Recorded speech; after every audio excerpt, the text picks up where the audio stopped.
MBS 초대석의 양승용입니다. 수북히 담은 새하얀 밥이 부의 상징이자 넉넉한 인심이던 시절이 있었습니다. 쌀이 턱없이 부족했던 1960년대에는 과자와 엿은 물론 막걸리 제조에까지 쌀 사용을 금지했는데요. 불과 반세기 만에 상황이 달라졌습니다. 쌀 소비는 해마다 줄어들고 쌀값은 제자리 걸음입니다. 그럼에도 한국인의 밥심을 위해 묵묵히 땅을 지켜가는 농업인이 있습니다. 이동현 미슐란 대표와 함께 쌀 농사로 우리 농업의 희망을 만들어가는 이야기 나눠보겠습니다.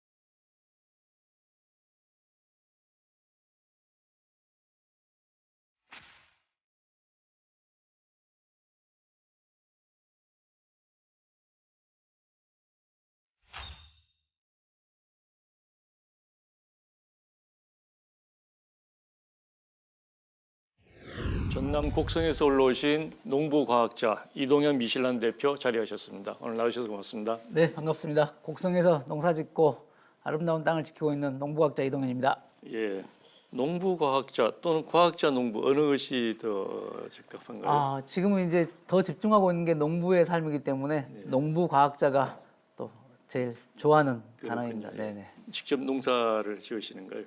네, 뭐 많은 양은 아니지만 직접 15년째 농사를 짓고 있는 농부입니다. 예, 어떤 작물을 주로 하시는가요? 일단 우리 국민들의 그 가장 주식, 식량의 중심인 쌀 농사를 또 친환경으로 짓고 있습니다. 올해는 장마도 길었고 그 큰 피해도 많았었는데 그래서 대부분 작물들 작황이 안 좋았습니다. 직접 짓고 계시는 그 쌀 농사 작황은 어땠는가요? 전국적으로도 뭐 적게는 20%, 많게는 30%라고 하는데 저희가 연구하는 논에서는 2배로 늘었고요. 그다음에 제가 재배하는 논에서는 한 10% 정도 줄었던 것 같습니다. 그러면 연구하는 것은 특별히 더 관리를 잘 하셔서 그런 건가요? 예, 올해 늘 저희 직원들이 같이 손모내기로 품종을 이렇게 심은데 올해는 이제 그 초보 농사꾼 뭐 김탁관 작가를 비롯한 초보 농사꾼들이 져서 그런지 뭐 초심이 들어가서 그런지 뭐 이유는 모르겠지만 더 잘 됐습니다. 아, 그렇군요. 예. 자, 우리 대표님 순천대 농대를 이제 졸업하시고 미생물 연구로 석사학위를 받으셨어요, 서울대에서. 그리고 일본의 규수대에서 박사학위. 그리고 이제 지금은 곡성에서 농사를 지으시고 계시는데요. 어떻게 최종적으로 농업에 정착을 하게 됐는가요? 일단 뭐 운명 같습니다. 일단 뭐 한국에 들어와서 교수회 2군데 어플라이를 했었는데 안 되고 나서 보통은 기다렸거나 다시 외국으로 나갔거나 했을 건데 저는 일단 뭐 빨리 생계를 좀 유지하고 싶었고 그러면서 또 고민도 하고 있을 때 마침 대한민국의 정부에서 쌀 대책 관련해서 계속적인 뭐 정책이 나왔었거든요. 쌀 산업화 뭐 이런 것들 나오면서 보면서 그런 와중에 이제 우연한 인연이 있어가지고 쌀과 관련된 특히 바람이 관련된 한 또 지인을 만나가지고 직접 도와주다가 제가 이제 그 일을 집중적으로 하면서 그러고 있을 때 곡성이라는 데를 또 강의를 오면서 군수님께서 강의를 듣다가 제가 한 10년, 20년 후에 농촌의 변화를 이야기했더니 이 이야기를 좀 곡성 와서 그럼 당신이 한번 해주면 안 되겠냐고 이렇게 하던 바람에 제가 또 곡성에 또 오게 됐습니다. 출발은 지극히 현실적인 이제 그런 이유였었는데 그럼 그 당시부터 바로 논농사를 시작을 하셨는가요? 와서 보니까 그 쌀에 대한 이 좋은 쌀이 가지고 있는 것들을 우리가 현장에서는 농협에서 수매하는 중심에 아니면은 뭐 정부에서 뭐 이렇게 심으라고 하는 것 중심으로 그냥 막연하게 쌀들을 심고 있는 상황에서 그래서 이제 바람에 적합하고 그다음에 기후에 적합하고 생태 환경, 친환경에 적합한 그다음에 가공에 적합한 분명히 쌀들이 있을 건데 이거는 획일적으로 뭔가를 이렇게 수확해서 그걸 가공을 하는 이런 모습을 보면서 이거 아주 단순한 원리인데 싶어가지고 이제 오자마자 이제 278품종을 300품종 구했는데 발화가 된 게 278품종이어서 그걸 손모내기 가지고 한번 도전해보자. 분명히 답이 있을 거다. 그래서 이제 품종을 처음에 와서 심는 일부터 시작했습니다. 그러니까 쌀이 최종 목적이라기보다는 쌀을 이용해서 가공을 하는 그런 일종의 뭐 융합 산업이랄까 그런 쪽으로 처음부터 생각을 하신 거네요. 네, 그래서 일본 유학 중일 때도 제가 이제 문무성 초청 장학생이다 보니까 유학 중에 본인 선택해서 농업 현장에 가서 볼 수 있는 기회들이 몇 번 주어져요. 근데 이미 일본에서는 이제 비슷하게 융복합 그런 비슷하게 하고 있는 데도 있었고, 그래서 그런 것들 보면서 뭐 저도 연구자이기 때문에 좀 더 가공을 해서 그다음에 과학적으로 분석하고 그다음에 그런 것들을 해가자라는 의미에서 이제 이게 가공에 맞는 품종 이런 것들을 직접적으로 심어보고 겪어봐야지 답을 찾기 때문에 또 과학자의 마인드로 또 제가 그렇게 품종을 심었던 것 같습니다. 그런 계기로 해서 지금의 터전이 이제 곡성의 자리를 잡고 계셨고, 그리고 쌀을 모티브로 한 이제 쌀 산업, 가공 산업에 이제 뛰어드셨는데요. 지금 처음 문을 닫고 있는 폐교에다가 이제 미실란이라고 하는 간판 하나 이제 달고 시작을 했다 이렇게 하셨는데, 미실란은 어떤 뜻인가요? 사실 농촌이 이제 막 계속 도시로 떠나고 뭐 농업 분야에서도 우리 농자를 많이 떼어냈잖아요. 저희 시대 지나고 좀 후배들 시대 보니까 농대라는 단어도 없애고 또 농업 생명과학대로 고쳤다가 생명과학대로 고치고 뭐 농학과 이런 단어도 없어지고 무슨 웰빙 자원학과든지 농이라는 단어를 다 떼어내고 있고 그런 분위기였던 것 같아요. 그래서 제일 먼저 와가지고 이제 간판을 달면서 농업에 좀 가치를 좀 올리는 일을 하자, 그러니까 업시키자. 그래서 이대로 가면 정말 농업과 뭐 쌀, 그다음에 우리가 농업의 가치들이 다 그 뭐 수면 아래로 내려갈 것 같고, 그다음에 소멸될 일들이 많겠다 싶어서 그래서 이제 그 일들을 해서 간판을 달 때 이제 미실란은 아름다운 농촌의 아름다움과 우리 농업의 가치를 아름다움을 좀 알리자 해서 아름다울 미 열매 실자 란초란자 써가지고 제 짝꿍인 아내가 아름다운 사람들이 희망을 열매를 맺어가는 곳, 당신이 꿈꾸는 농촌이 그거 아니었냐. 그래서 이제 장명을 이제 제 짝꿍이 그렇게 했죠. 좋은 이름이네요. 네. 그런 우리 이 대표님 같은 이런 분들의 노력 때문인지 한동안 우리 대학에서는 그 농이라고 하는 단어를 이제 떼는 그런 작업들이 있었지만 최근에 다시 그 농업의 가치가 커지고 그걸 인정을 받기 시작을 했거든요. 아마 우리 대표님 같은 분들이 노력을 해서 이런 성과가 아닌가 싶어요. 감사합니다. 그러면은 우리 대표님이 갖고 오신 미실란의 모습을 한번 보고 싶은데 뒤에 나오는군요. 네. 이것이 지금 현재의 모습인가요? 네, 이게 미슐란이 저희가 간판을 달고 그다음에 그 이름 석자에다가 저희가 저 쌀 모양 5개를 만들었던 모습이고요. 그다음에 이 이제 폐교를 제가 이제 새로운 모습으로 계속 이제 조금씩 이제 바꿔갑니다. 그러니까 뭐 말 그대로 폐교 자체가 좀 험하잖아요. 말 그대로 폐교니까. 그래서 이제 뭐 교실 바닥은 썩어갔고, 그다음에 뭐 화단은 뭐 거의 무성한 잡초들이고, 그다음에 뒤에 건물 쪽에는 이렇게 타고 가는 이렇게 식물들이 있었고, 그다음에 이런 것들을 하나씩 제거하고, 그다음에 또 그 폐교에 처음 왔을 때 보면 그 운동장에 불법 폐기물들이 이렇게 있었어요. 그래서 이제 캐서 캐가지고 정리하고, 그래서 이제 우리 초등학교 다니는 우리 큰아들의 친구들이 미실란의 그 교실 한 칸에서 놀고 싶은 마음에 자기들도 잔디를 좀 심어주면 1박 2일 놀 수 있게 해주라. 그래서 이제 아이들하고도 잔디를 심고, 그다음에 또 저희 직원들하고 심고 하면서 지금은 이제 저런 모습으로 운동장부터 전체가 잔디밭으로 이제 변해서 아름다운 모습이 좀 보입니다. 그 15년 전 그 폐교에서 지금의 아름다운 모습으로 지금 이제 곡성의 어떤 관광 명소가 됐을 것 같은데요. 네, 농업 관련 먹거리 관광 명소가 되어 가고 있고요. 그다음에 또 뭐 하루하루 사람들이 참 많이 찾아오시는 공간이고, 그리고 이제 또 대한민국 뭐 또 모델 농촌 뭐 융복합 산업의 모델 이런 이슈가 돼가지고 뭐 옛날에는 좀 지긋한 저희들 또래도 농업인들이 많이 찾아왔는데 지금은 이제 역으로 도시에서 오신 분들이 많이 찾아오고 있죠. 그렇군요. 특히 젊은 분들이 많이 옵니다. 그 자녀들은 처음에 시작할 때는 어린 아이였었습니까? 네, 작은 애가 유치원생으로 일로 곡성으로 왔고요. 큰 애가 초등학교 1학년 순천에서 한 달 반 학교 다니다가 전학 와가지고 그래서 이곳에서 15년 동안 아이들이 농사 짓고 같이 컸던 것이죠. 지금은 이제 다 이제 커서 사회인이 됐는가요? 네, 지금 대학교 3학년 나이, 큰 아들은 대학교 3학년 나이 돼서 휴학해가지고 지금 미슐란 일상들을 많이 돕고 있고요. 작은 아들은 대학교 1학년 뭐 비대면이지만 열심히 또 대학 또 학생으로서 역할을 하고 있습니다. 애들이 그 생활에 굉장히 만족해 할 것 같은데요. 네, 어떻습니까? 애들이 하는 말이 세상에서 가장 행복한 아이들이라는 말을 던집니다. 왜냐 공부를 안 시켰고 농사를 시켰기 때문에 애들이 맑고 건강하게 커가지고 스트레스가 없으니까 예. 부모도 스트레스가 없고 지네들도 그렇게 그래서 같이 그러니까 미슐란의 역사를 같이 애들이 어렸을 때부터 같이 온 거죠. 농사 품종할 때부터 수확하는 과정까지 이렇게 모든 걸 같이 해봤던 것이죠.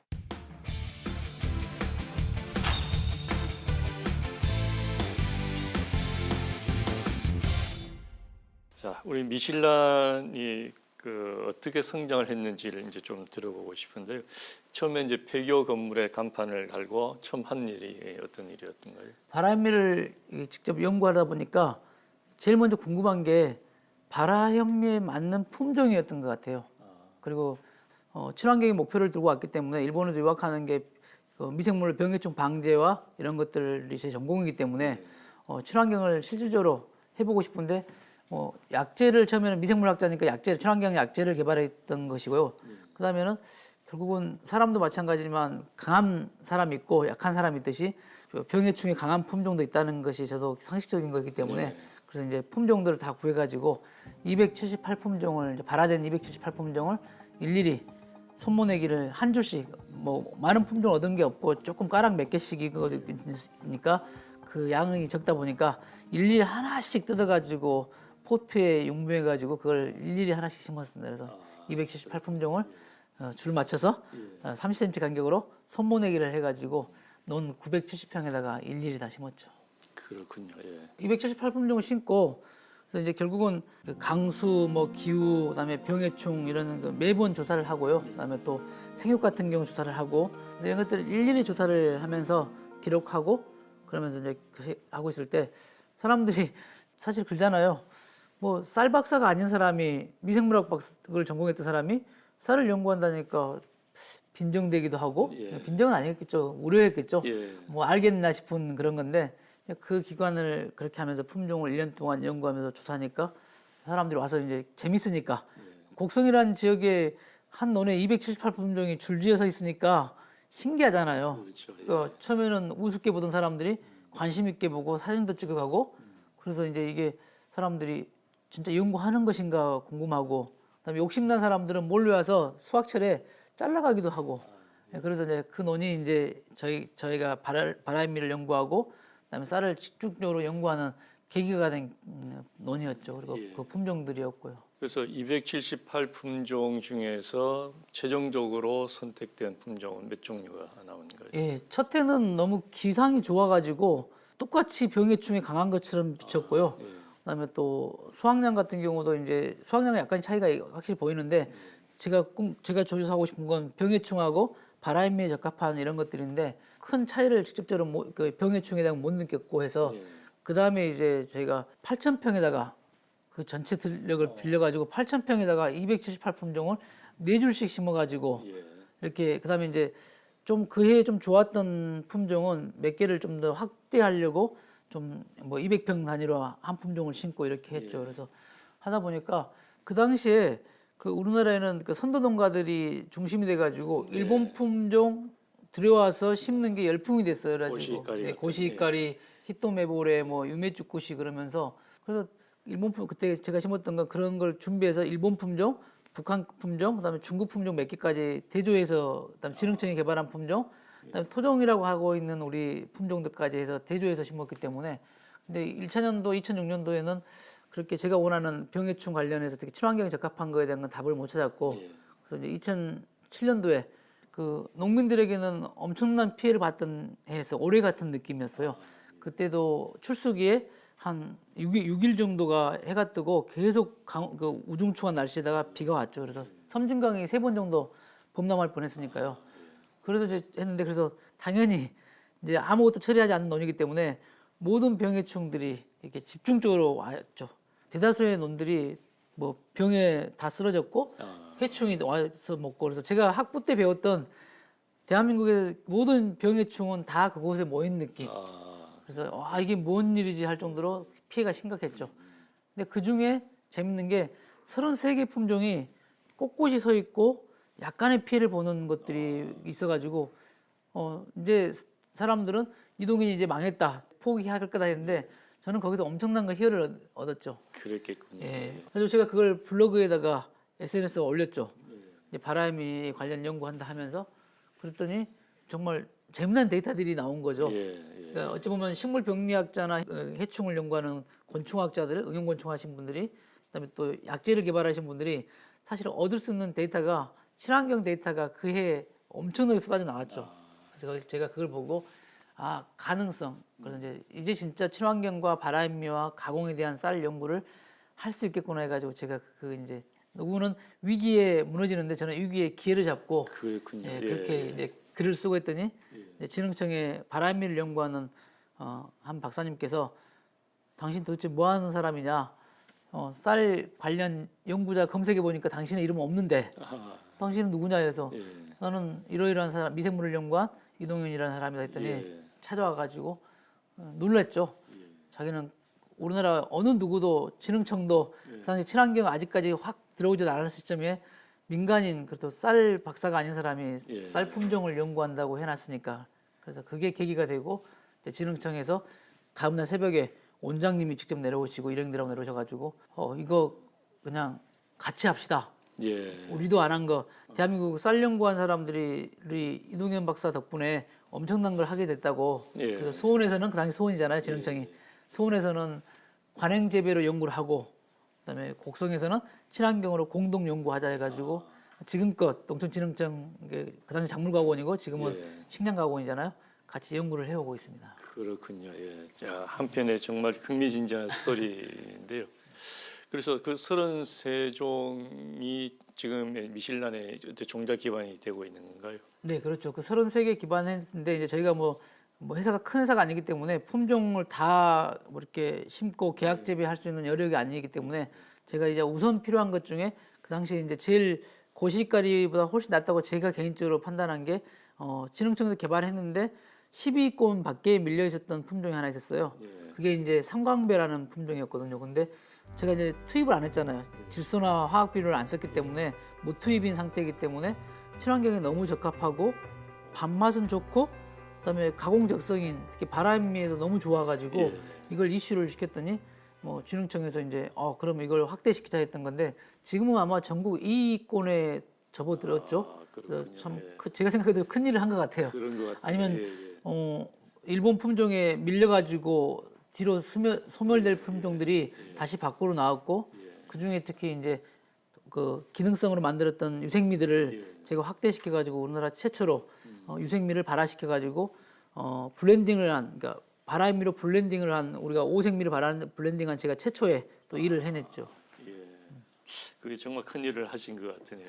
그렇게 몇 년에 걸쳐서 이제 가공 적성에 맞는 또 그 친환경을 할 수 있는 그런 이제 종자를 찾아냈는데 그때까지는 사업이 수익이 나지 않는 거 아니겠습니까? 지금 생각해 보니까 연구자의 커다란 단점이 뭐만 연구만 하고 개발된 것에 희열을 느끼지 경제적인 문제에 대한 것들을 먼저 보지를 못하는 그러니까 어쩌면 대표로서 CEO로서 사실은 경영이라면은 돈에 대한 자본에 대한 걸 가져가야 되는데 자본보다는 개발된 제품과 개발된 품종에 희열을 느끼다 보니까 사실은 그래서 이제 원료를 이제 돈을 벌어야 되니까 품종 연구하는 건 돈 버는 게 아니잖아요. 그러니까 다른 사람 같으면 그 8,000평에다가 원료를 수확했을 건데 저는 품종을 수확했기 때문에 그러니까 좀 지금 생각하면 답답한 일을 하는 CEO였죠. 근데 그래서 보성의 강대인 회장님의 원료를 가지고 발화를 시켜보고 전국의 유기농 그 당시 이제 시작한 시점이니까 유기농 쌀 원료들을 발화시켰는데 그 당시 보성의 고 강대인 회장님의 쌀이 유일하게 95% 발화율을 보였고 나머지 유기농 농가들의 것을 제가 회사 이름으로 산 게 아니라 개인으로 샀기 때문에 발화율이 너무 떨어진 거예요. 이게 생명의 쌀이라고 하지만은 발화율이 떨어진다는 것은 좋은 쌀이 아니라는 것이잖아요. 그래서 근데 보성의 고 강대인 회장님의 쌀은 95% 발화율. 그래서 6,800만 원어치인가를 샀어요. 근데 발화시켜서 판 것은 그해 7,800만 원 벌었죠. 그러니까는 사실은 너무 힘든 상황을 겪은데 그걸 저는 이제 달리기만 했고 그래서 나중에 보니까 직원들 급여 줄 게 없으니까 이제 저희 가족들 제일 먼저 저희 가족 손을 벌리잖아요. 직장 다니는 자녀들 누나들의 돈을 빌리고 그다음에 또 저희 대학원 서울대 대학원 선배님들에게 조금 받고 친구들이 좀 도움 뭐 큰 돈은 아니지만 그래서 결국 직원들 급여는 줬는데 직원들이 이제 제가 가는 길이 희망이 없어 보였나 봐요.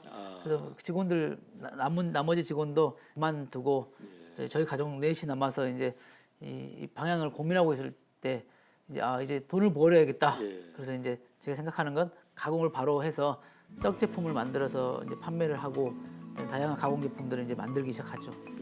조금 눈이 트이기 시작했죠. 그게 몇 년 만에 첫 수익이 났습니까? 수익은 2007년부터 조금씩 났는데 그나마 좀 수익 같은 걸 느낀 거 2008년도에 저희 바라임미가 이슈가 조금씩 되고 그다음에 제가 만들었던 오색 떡국 우리나라 최초로 만들었던 그 바라임미로 만든 오색 떡국이 시장에서 이슈가 돼가지고 이제 갑자기 이제 매출이 올라가기 상승하기 시작하면서 가능성이라는 걸 이제 보기 시작했던 시기였습니다. 지금은 매출이 어느 정도 되는지요? 예, 뭐 2006년에 비해서는 뭐 상당히 올랐지만 그래도 뭐 일반 기업의 성장에 비해서는 뭐 더디게 올라가잖아요. 그러니까 매출도 서서히 성장하고 그다음에 이제 좀 3년 동안은 작년까지 좀 매출이 좀 주춤했다가 올해 코로나 이 위기 시기에 저희는 매출이 좀 더 올라가고 있는 상태입니다. 그렇군요. 자, 우리 대표님 이력 중에 제가 또 그 관심이 있는 부분이 보통 많은 경우에는 이제 농사를 짓다가 또 공부가 필요해서 대학원을 진학하고 박사를 하는 이런 경우가 뭐 많을 것 같은데요. 박사 학위를 하고 농사를 짓는 경우는 굉장히 드문 케이스일 것 같습니다. 그 본인이 경험한 것으로는 이 박사 후의 농업 이 어떻게 보십니까? 전망이라든지 비전을 어떻게 보시는가요? 그동안에 우리 한국의 이 교육은 특히 농업 분야 교육이 필드로 나간 사례가 별로 없어요. 거의 뭐 공직의 연구자의 교수 뭐 이런 쪽이다 보니까 사실 제가 볼 때는 필드와 그러니까 현장과 많이 그러니까 좀 떨어진 이런 연구들이 너무 많은 것 같은 생각이 들었어요. 근데 일본 갔다 와서 또 박사학위 마치고 오니까 눈에 보이는 거예요. 그 농업 현장에서는 그동안에 일방적으로 전국이 똑같이 이렇게 뭔가를 획일적으로 보내잖아요. 블루베리가 뜨면 블루베리, 뭐 올해 스마트 농업이면 스마트 농업, 또 작물은 똑같이.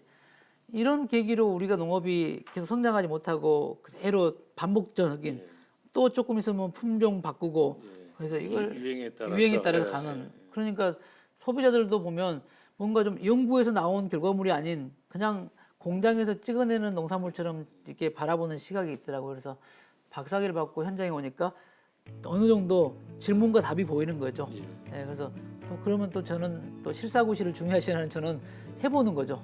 품종을 씹어보고 그다음에 남들이 말했던 과학적 데이터가 현실과 맞는가를 꼭 실험해서 결과를 찾고 그걸 하는.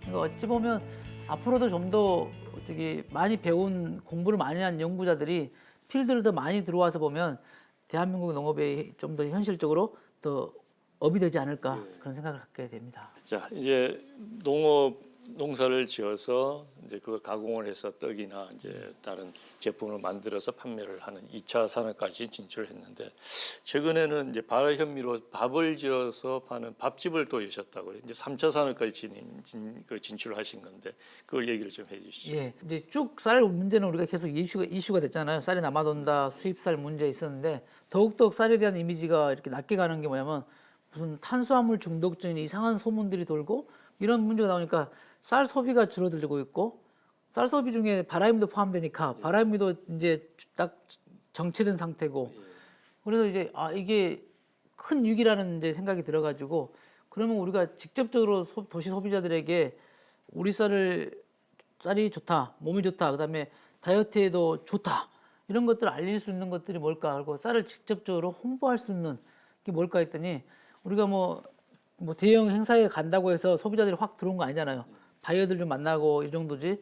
그래서 소비자 직접 만날 수 있는 게 뭘까 해서 농촌진흥청 지정 농가 맛집을 신청해가지고 2015년도에 8월 15일 날 제가 이제 가오픈해가지고 오픈식을 했는데 그래서 보니까 그 밥카페가 그렇게 탄생하고 그래서 이제 바람미를 알리는 공간 카페 그러니까 폐교의 옆에 바로 논이에요. 그러니까 논을 바라보면서 밥도 먹고 차를 마실 수 있고 쌀로 만든 누룽지 뭐 디저트를 먹을 수 있으니까 또 진흥청과 저희가 연구한 품종들이 심어져 있으니까 그동안에 소비자들은 공장에서 찍어는 무슨 뭐 공산품처럼 쉽게 쌀을 하다가 품종이 이렇게 많아요? 품종 색깔이 달라요? 저건 뭐예요? 이렇게 기능성 품종 교육 홍보도 되는 네, 거네요. 직접적으로 그러니까 직접적으로 질문과 답이 이루어지는 공간이고 그래서 교육도 되고 홍보되면서 그러면서 이제 사람들이 이런 사진을 찍어서 SNS 올리면서 쌀이 이런 것도 있네요. 그다음에 아름답단 말을 제가 계속 썼거든요. 근데 소비자들이 와서 직접 밥 먹고 논을 찍어서 아름답단 말을 계속 반복적으로 하다 보니까 그러니까 들녘이 힘든 농부의 그 공간이 아니라 아름다운 공간으로 비춰지게 만들었죠. 그렇군요. 예. 자, 우리 바라현미 연구와 관련 제품 이제 생산에서 식당까지 하는 일이 너무 많아서 친환경 농업을 유지하기는 참 힘들어 보이는데 지금 어떻습니까? 예, 그러니까 이게 농업이라는 것은 특히 벼농사는 이렇게 보시면 저희가 다 하는 게 아니라 뭐 과학자들이나 농부가 하는 것들도 있지만은 사실은 하늘이 많은 부분을 차지하지 않습니까? 그래서 올해같이 이렇게 기상악화의 경우에는 수확량이 30% 줄어든 것처럼 그러니까 이제 친환경의 첫 번째는 땅과 이 지구 기후 생태를 알고 농사를 지어야 되거든요. 그래서 저는 이제 몇 년 동안 사실 논에서 고생을 많이 했죠. 그러니까 막연하게 이제 우렁이나 오리 농법을 하는 게 아니라 논의 생리를 알아야 되는데 논둑에 사람들이 어느 정도 기계화되면서 계속 논둑을 깎고 가요. 옛날에 논둑에 우리가 어머니들이 이렇게 그 먹을 것을 이렇게 함지에 지고 가잖아요. 그리고 지게를 지고 소를 몰고 갔거든요. 끌고. 근데 어느 순간에 기계화되면서 논둑을 계속 파고 들어와요. 사람이 걸어가지 않아도 되니까 생각하는 거 기계가 다니니까 그러면서 논둑이 이렇게 줄어들어요. 그러면서 친환경 하니까 논둑은 얇아졌는데 친환경을 하니까 물이 이제 들어오니까 논둑이 약해져요. 그러니까 이제 또 드렁이라는 생명체가 다시 이제 회복돼 가지고 생태가 복원되니까 드렁이라는 드렁어리죠. 그 생명이 그 뱀처럼 생겼지만 뱀이 아니고 짱어처럼 생겼던 것이 이게 이제 논둑이 살아 있으니까 뭐 땅강아지 같은 거에서 그 잡아먹으려고 이게 구멍을 뚫고 다니다 보니까 논에 물이 계속 새요. 그러니까 우렁이를 접어놨는데 늘 자고 일어나면 논이 물이 빠져 있죠. 그러니까 이제 계속 우렁이는 논에 물이 충분히 있어야지 피를 이렇게 어린 잡초들을 먹거든요. 그러니까 매년 실패를 하는 거죠. 그러니까 그래서 결국은 논둑을 좀 넓혀놓으려면 얼마나 노동이 많이 들어가잖아요. 그렇죠. 좀 넓혀놓으면 또 이쪽에서 또 다른 논 주인이 땅을 깎고 들어오니까 논이 적어지고 이런 이제 고초를 겪다가 올해는 이제 처음으로 강우가 많이 왔잖아요. 끊임없이 비가 오니까 우렁이가 일을 많이 해가지고 올해는 논에 가서 피를 뽑질 않았는데 근데 이제 이런 문제들이 사실은 우리 농업 정책에서도 농민들하고 같이 친환경이라는 게 단순하게 친환경 약재를 치고 화학 비료 대신 뭐 유박이라든지 친환경 자재를 쓰는 게 아니라 그런 생태적인 문제들까지 고민하면서 농업을 한 게 아니고 지금까지 막연하게 정책적으로 학교 교수님들이 연구기관에서 만들었던 친환경 자재를 쓰고 그다음에 친환경 농법이라는 것들을 보급하는데 저는 이 생태적인 이야기를 좀 갖고 고민하면은 우리가 훨씬 더 친환경을 좀 더 용이하게 쉽게 접근하기 좋다고 생각하고 있죠. 생태 환경을 이용하면은 훨씬 더 좋은 친환경 농업을 할 수 있다. 네, 옛날처럼 다시 논둑을 넓히고 좀 수확량을 많이 가져갈 생각하지 말고 더불어 살아간다는 생각으로 논둑을 좀 넓히고 그래서 도시 사람들이 논둑에서 풀을 밟고 걸어도 볼 수 있는 공간을 만든다면 훨씬 나을지 않을까. 일석이조잖아요. 우리가 최근에 농업의 공익적 가치를 얘기를 많이 하는데 실제로 농업이 만들어내는 공익적 가치가 농산물로 만드는 가치보다 더 크다 이렇게 저희들이 이제 계산을 하거든요. 훨씬 크죠. 근데 그걸 알려야 되는 것들이 바로 이제 이 농업 관련 방송도 필요하고 미디어나 저희 같은 현장에 있는 농민들 그다음에 또 연구하는 학자들 이런 많은 분들이 도시 소비자들 같이 그걸 알린다면 훨씬 더 이 공익적 가치가 크다는 걸 더 느낄 겁니다. 미슐란의 사업 영역이 이제 확장이 되면서 정말 많은 시간이 소요가 되고 힘도 많이 들 것 같은데요. 지금 미슐란에서 필요로 하는 이제 쌀 그걸 직접 다 조달하기는 어렵겠죠. 그러면 어느 정도 어디에서 어떻게 조달을 하시는 거예요? 원래 이제 들어가서 목표는 제 꿈이 대농. 그러니까 제가 많이 지어서 말을 타고 농지를 돌아보는 그런 꿈을 꿨었습니다. 그래서 이제 생각하니까 어느 순간에 모든 게 우리가 독식하는 체계잖아요. 거대한 자본이 끌어가는 형태의 지금 농업이다 보니까 농업도 그렇고 사회 구조가 그렇잖아요. 근데 우리가 지속 가능한 농업과 농촌을 이렇게 생각한다면 사실은 어느 기업이 그러니까 농업 기업이 본인이 농사도 다 짓고 가져가는 것보다는 사실은 달라야 된다 생각하는 게 이제 바뀌었죠 마음이. 그래서 저는 품종을 연구해서 제가 제 논에다가 제 논은 좀 작아요. 처음에는 11,000평이었는데 지금은 이제 한 3,800평 정도. 왜냐면 제가 지었던 저를 논을 빌렸던 어르신이 제가 정말 어렵게 설득했던 어르신이거든요. 예. 어르신한테 1대1 PPT 발표해가지고 어르신을 설득하면서 농촌이 무너지면 안 되는데 제가 그거 지키겠습니다 하면서 어르신을 설득했더니 7,000평을 빌려줘가지고 이제 11,000평 정도 지었는데 그분이 돌아가시니까 이제 자제분이 자기가 짓겠다고 내라 그래서 너무 아쉬운 마음이 있었지만 주고 나니까 이제 줄었죠. 그런데 그 뒤로부터 생각을 바꿨죠. 그래, 내가 지었던 거, 내가 친환경으로 했던 것 경험과 지었던 쌀 품종들을 제가 농민들에게 계약 재배를 하고 이렇게 해서 좀 더 확장을 시키자 해가지고 최대 50헥타르까지 친환경으로 늘렸어요. 근데 이제 저의 그 자본의 역량도 부족하고 해서 이제 줄여가고 그다음에 농민들이 그 중에 이제 친환경을 하다가 실수든 농약이 들어갔다든지 이렇게 해가지고 줄였다 보니까 양이 많이 줄었죠.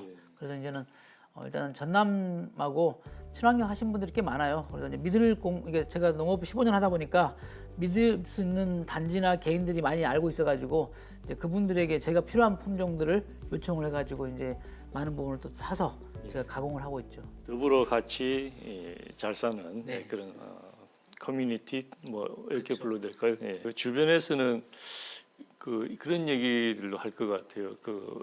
돈이 안 되는 쌀 왜 좀 더 그 수익성이 높은 다른 원예 작물이나 이런 것을 하지 왜 쌀을 하느냐 고생도 많이 하면서 왜 쌀인가요? 염려일 거라고 생각합니다. 이제 무슨 이상한 소리는 아닐 것 같고 염려나 걱정이 담긴 소리인데 많은 사람들이 저한테 좀 안 좋은 어조로 많이 했죠. 뭘 모르는 놈이라는 식의. 네. 근데 저는 지금도 여전합니다. 자기 국가의 제일 중심인 자원이 가장 가치 있는 자원이라고 생각하거든요. 대한민국의 식량 자원 중에 가장 중심인 게 쌀이고, 그리고 대한민국 국민의 식량 안보도 지키지만은 국민들의 식량 주권도 지켜주고, 그다음에 또 국민들의 건강도 지키는 게 쌀이거든요. 그렇죠. 예. 근데 그보다도 더 큰 게 있거든요.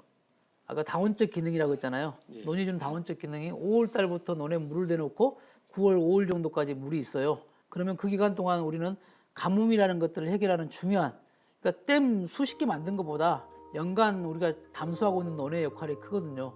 그리고 그 논에는 많은 생명들이, 지구의 생명들이 같이 공존하고 살아가거든요. 그래서 지구를 황폐화시키지 않는, 그러니까 논을 다 버리고 육지화시키거나 또 무슨 타작물들을 계속 심고 하우스를 해서 또 축사를 많이 하면은 결국 우리 논들은 이제 습지가 아니잖아요. 지금 우리 서울 경기 쪽에는 습지가 없어요. 도시는 모든 시멘트로 채워놨고 흙이라는 게 없어요. 그러면서 매번 메말라 있거든요. 그다음에 건물들은 에어컨에 또 히터를 트니까 또 메말라 있고. 그래서 우리 지금 계속 도시화되고 이런 땅들이 논을 없애면서 도시화 확대될 때 우리의 건강의 문제까지, 그다음에 생태적인 문제까지, 그다음에 지구의 환경 위기까지 오기 때문에 논과 쌀은 제가 지켜야 될 가장 중요한 자원이고, 그다음에 다원적 가치나 그다음에 해서 정부나 정치나 국민들이 그 가치를 지키는 사람들에게 특히 화학농약과 화학비료를 안 치고 제초제 안 치면 냇가를 오염시키지 않고 강물을 오염시키지 않고 그래서 바다 이런 적정 문제까지 해결하는 이런 농민들에게는 그 이상의 가치를 지금보다도 더 많은 가치를 줘야지 된다 생각하기 때문에 쌀은 단순하게 돈의 문제가 아니라 생각하기 때문에 그 일을 하고 있는 것이죠. 그렇군요. 예. 어찌 보면은 이제 실제로 바보 같다는 소리도 많이 들으셨을 것 같은데 오랜 시간을 묵묵하게 노력한 끝에 이제 농업계의 큰 상, 대산 농촌상을 이제 수상하셨어요. 그 얘기를 좀 해주시죠. 네, 참 제가 가장 힘들 시기가 올 때마다 뭔가 기회를 주시는 것 같아요. 누군가 사람이 줬든 하늘이 줬든 간에 기회를 주시는데 제가 2014년도에도 참 많은 갈등을 했었거든요. 입으로 뱉었고 글로 썼던 것들이 많기 때문에 계속 지켜가야 된다고 말을 하지만은 경제적으로도 그다음에 또 가족들에게 너무 미안하고 그런 상태에서 좀 고민을 많이 할 때 대산농촌 문화상을 사실 수상했거든요. 그 상은 대산 신용호 선생님께서 우리 농업의 가치를 지켜가야 된다고 우리나라 최초로 만든 큰 상이잖아요. 그리고 농업 분야의 노벨상이라고 하잖아요. 그 상을 받고 제가 또 다시 더 열심히 하겠다는 각심을 하고 지킬 것들이 아직도 많았구나, 내가 가야 될 길이 많구나 해가지고 또 열심히 또 살아가는 게 해줬던 상이었죠. 그렇군요. 예. 그리고 그 열심히 노력을 해서 지난해에는 유엔의 식량농업기구에서 주는 모범농민상을 받으셨어요. 이것도 정말 큰 상인 것 같은데 네. 그것도 얘기를 좀 해주시죠. 그러니까요. 그것도 생각도 않았던 추천이 들어와가지고 신청을 했어도 안 될 거라 생각했었고 잊어버리고 있었던 상이었던 거죠. 그래서 이건 뭐 유엔 식량농업기구가 그 유엔의 산하기구 제일 오래된 기구 중에 하나잖아요. 제일 크고요. 근데 그 상을 이제 세계적으로 이제 저희 유엔 그 식량농업기구 역사상 저희 한국인에서 제가 세 번째 수상자예요. 아, 그렇습니까? 엄청난 상이잖아요. 뭐 그러네요. 대한민국이 주는 예. 정부에 주는 훈장보다 더 큰 상이죠. 그러네요. 예. 예, 그 상을 받으러 갔고 이제 받았습니다. 그래서 그게도 사실은 처음에 제가 아니었던 것 같아요. 원래 식량 뭐 확보 이런 것들이 문제가 아니라 이 동네는 사실은 작잖아요. 큰 역할도 안 하고 매출이 뭐 큰 기업도 아닌데 그 상 수상자가 됐던 이유를 봤더니 나중에 유엔 대표 그쪽하고 미팅을 하는데 담화를 하는데 왜 주셨냐고 제가 역으로 물어봤더니 지속 가능한 농업 농촌의 모델을 그동안에 식량을 확대시키는 이런 고민만 했는데 농촌의 그 지속 가능함을 모델을 만들었다. 그래서 농촌 농업에 제가 늘 하는 말 농촌 농업의 작은 지역의 플랫폼이 되겠다는 말을 던졌는데 예. 그 역할을 해줘서 고맙다는 쪽은 상이라고 했는데 사실은 그 큰 상을 받았는데 우리 미디어도 우리나라의 메인 미디어도 한 번도 그 이야기를 안 해줬고요. 붙이지도 않고 정말 좀 아쉽더라고요. 뭐 농식품부에서도 초대해가지고 축하한다는 말 하나도 없고 뭐 청와대에서 저는 뭐라도 올 줄 알았는데 없고 그래서 좀 아쉬운. 네, 그게 제가 농업을 바라보는 대한민국 전체적인 시각이지 않았을까 해서 그게 좀 많이 서운해가지고 그게 상을 받고 더 우울했던 상이 그 상이었었어요. 우리 대한민국 저 하나의 자랑이 아니라 농업에 대한 가치를 바라보는 시각이 이렇게 정말 너무 낮아졌구나. 그래서 제가 그때 우울했었죠. 상 받고 기쁜 게 아니라 우울한 시기였습니다. 자, 그 참 상을 받고 우울했다 이 말이 그 참 저희들도 이게 좀 서운한 마음이 드네요. 그럼에도 불구하고 이제 이 대표 입장에서는 더 큰 책임감과 무게가 느껴졌을 것 같은데요. 혹시 그 상을 수상하면서 어떤 수상 소감을 얘기를 했습니까? 짧게 지속 가능한 농업과 농촌을 위해서 앞으로도 더 헌신할 일이 많다고 생각하고 그다음에 이제 좀 더 미래 세대를 위한 그 준비를 하겠다고 지금 저의 이야기가 아니라 다음 농업 세대를 위해서 좀 더 준비하는 시간을 갖겠다고 이렇게 한 것 같아요. 네.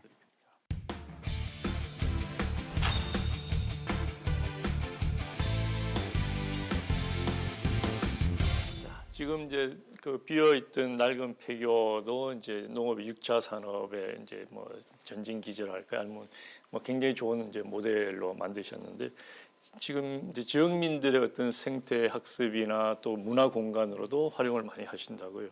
사실은 농촌 아이들이 농촌을 더 몰라요. 아, 그렇습니다. 참 안타깝게도 이제 살기 퍽퍽하고 힘드니까 벌어가게 새벽부터 나가서 일하다 보니까 그 아이들을 그 교육시키고 아이들과 같이 그런 고민하고 경험할 수 있는 부모들이 그러니까 여력이 없는 거죠. 도리어 도시에서 먹고 사는 분들이 농촌 체험이라든지 농촌 알아보기 위해서 이렇게 같이 움직이는 일이 많아요. 그렇군요.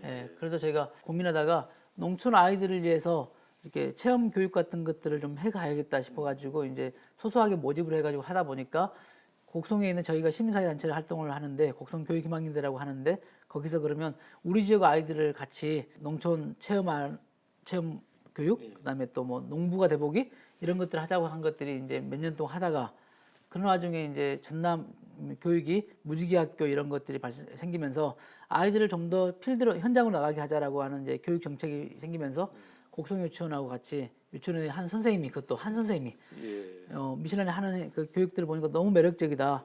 그걸 좀 유치원생들도 해줄 수 있겠냐 그런데 저는 지금까지 성인 교육만 했잖아요.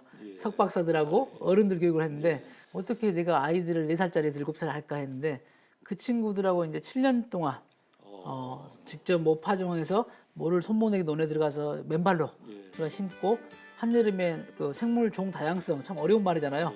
그 유치원생들하고 생태적 이야기를 하면서 논 생태 체험을 같이 가서 들어가서 하서 친환경 논에서 어떤 생물들이 살고 있는가들을 직접 뜰채로 아이들과 해가지고 현미경으로 보고 그걸 또 그림으로 그리고 그다음에 또 가을에는 또 같이 추수 체험을 하면서 일일이 선생님들과 같이 조심조심 낫으로 배워가지고 그걸 옛날 탈곡기로 해서 탈곡의 역사들 같은 걸 또 교육을 하고 그렇게 해서 7년이라는 세월 동안 하다 보니까 아이들의 수준이 엄청나게 높아지는 거. 농업을 단순하게 먹거리 생산하는 공간이 아니라 생태학자, 환경운동가, 그다음에 농부과학자, 그다음에 또 미생물학자, 그다음에 곤충학자, 많은 과학이라는 것까지 하니까 애들이 고생하는 농부 이야기가 아니라 이 농업을 통해서 많은 직업이라든지 그다음에 자기 그런 것들을 알게 되면서 엄마 아빠한테 그걸 이야기하는 참 많은 그래서 제가 꿈꿨던 이 농촌이라는 가치가 얼마나 큰지를 우리 아이들이 알았으면 좋겠다라고 시작한 것이 지금 이제 도시 소비자들이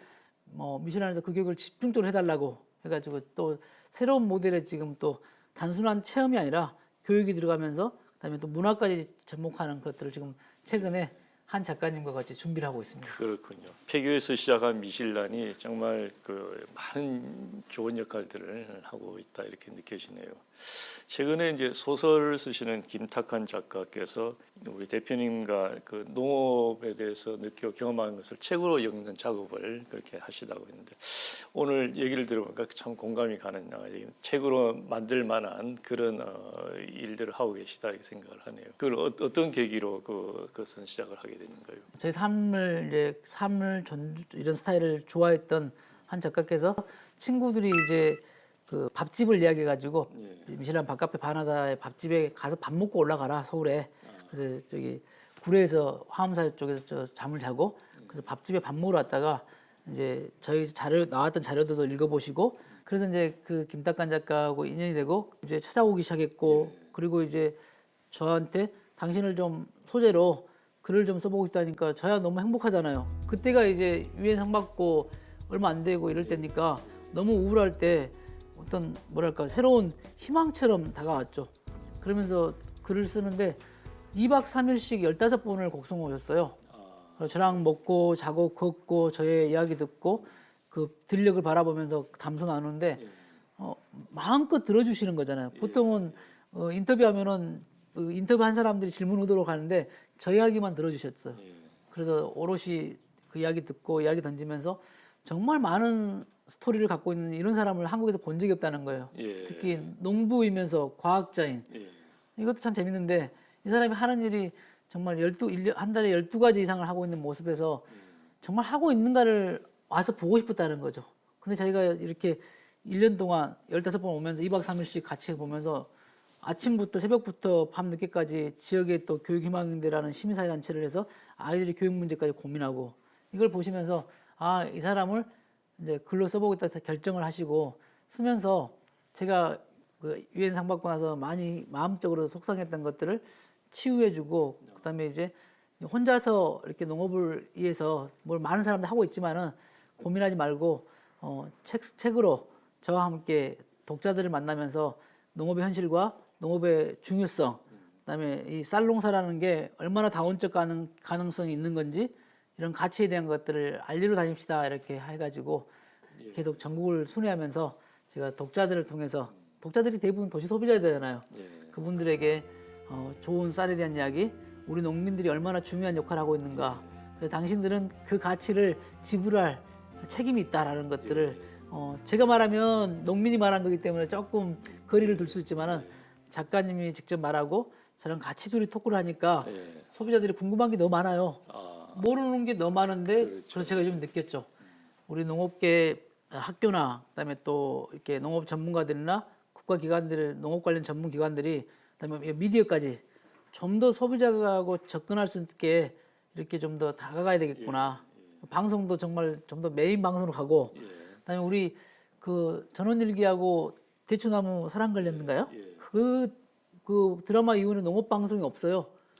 그만큼 우리가 농민과 농업과 농촌이 수면 아래에서 그래서 그러니까 불쌍한 사람 취급하면 안 된다는 것이죠. 정말 중요한 일을 하는 이 한반도의 가장 큰 애국자가 농민이라는 것들을 좀 알았으면 좋겠다는 생각으로 지금 작가님의 책 덕분에 제가 좀 더 알려졌고 저 미슐란도 그래서 독자들이 정말 많은 분들이 찾아와요. 정말 그런 곳인가? 그다음에 또 아까 말씀드린 이동현 그 농부과학자가 박사라는 친구가 진짜로 농사를 짓는가?